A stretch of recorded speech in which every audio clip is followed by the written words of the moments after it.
नमस्कार। हम आचार्य प्रेम जी, राष्ट्रीय संत और धर्म गुरु, आप सभी का स्वागत करते हैं।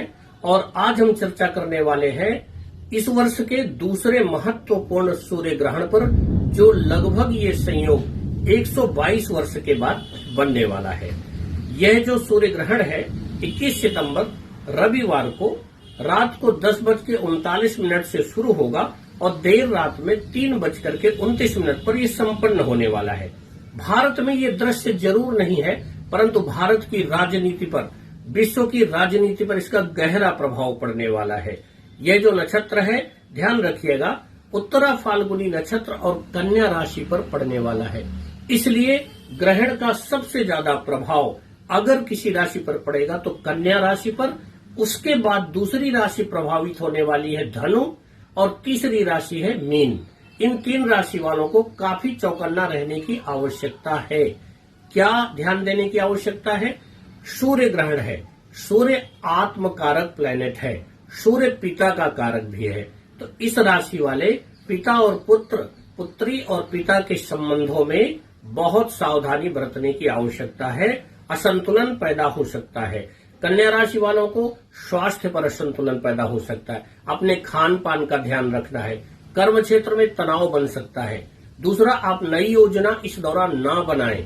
हो सकता है कर्म क्षेत्र में स्थान परिवर्तन या मानसिक दबाव, आपको ज्यादा काम आपको मिल सकता है। इसलिए थोड़ा सावधान रहना है, धैर्य के साथ अपने काम को संपन्न करना है। और हाँ, ग्रहण के अगले दिन गंगा जल से स्नान करके और कुछ चीजें जैसे चावल, दूध, चांदी या अन्य खाद्य सामग्री गरीबों को दान करने से ये दोष समाप्त हो जाएगा। दूसरी राशि जो प्रभावित होने वाली है वो धनु है। कार्य क्षेत्र में धनु राशि वालों को बदलाव आ सकता है, बहस और तर्क हो सकती है और चुनौतियां या गलतफहमियां भी बन सकती हैं। मीन राशि वालों को दाम्पत्य में और पार्टनर के साथ बहुत संतुलन बना करके चलने की आवश्यकता है और नया प्रोजेक्ट शुरू करने में दिक्कत आ सकती है या अड़चन आ सकती है। आप भी थोड़ा धैर्य के साथ ही काम करिएगा। यहाँ पर कन्या राशि पर जब ये ग्रहण आ रहा है, उसी दौरान मैं देख रहा था कि इसमें सूर्य, चंद्र और बुध, तीन ग्रह कन्या राशि पर विराजमान है और शनि दृष्टि भी डाल रहे हैं। इसलिए थोड़ा सा आपको केयरफुल रहना है। अब इस ग्रहण के दौरान क्या करना है, क्या नहीं करना है। महिलाओं से हमारा करबद्ध प्रार्थना और निवेदन, आप लोग ग्रहण के दिन, मैं तो कहता हूं 12 घंटे पहले आप सब्जी न काटें, फ्रूट न काटें, ताला न खोलें, चाकू, चिमटा आदि का प्रयोग बिल्कुल ना करें। सुई धागे का प्रयोग भी आप लोग बिल्कुल ना करें। और उस दिन प्रातः से ही जो भी पानी पीने वाले घर के सभी लोग हैं उसमें तुलसी पत्ता डाल दिया जाए और तुलसी पड़े हुए जल का ही सेवन करें। जिस समय ग्रहण चल रहा हो, रात को 10:39 से और देर रात 3:29 तक आपको चाय, कॉफी, दूध, पानी और खाना बिल्कुल नहीं खाना चाहिए।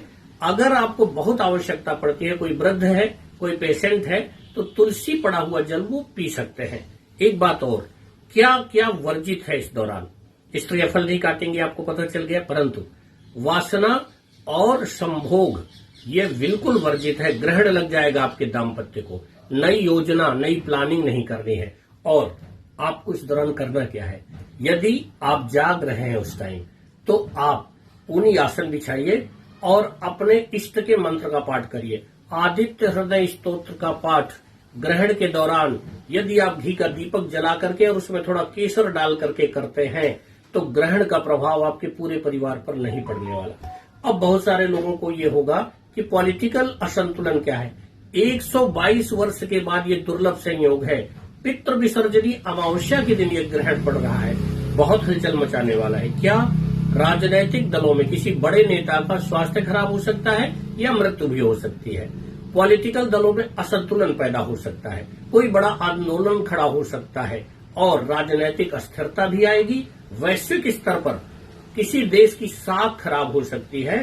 भारतवर्ष में भी जो टॉप लीडरशिप है उनको थोड़ा वाणी में संयम बरतने की आवश्यकता है, खान पान में संयम बरतने की आवश्यकता है और राजनैतिक तौर पर छोटे मोटी घटनाएं उनको सामान्य ना लें। विशेषकर हमारे देश की टॉप लीडरशिप छोटी भी घटना हो उसको बहुत गंभीरता से लेना होगा, नहीं तो आपकी सरकार तक हिल सकती है। बहुत धन्यवाद, नमस्कार।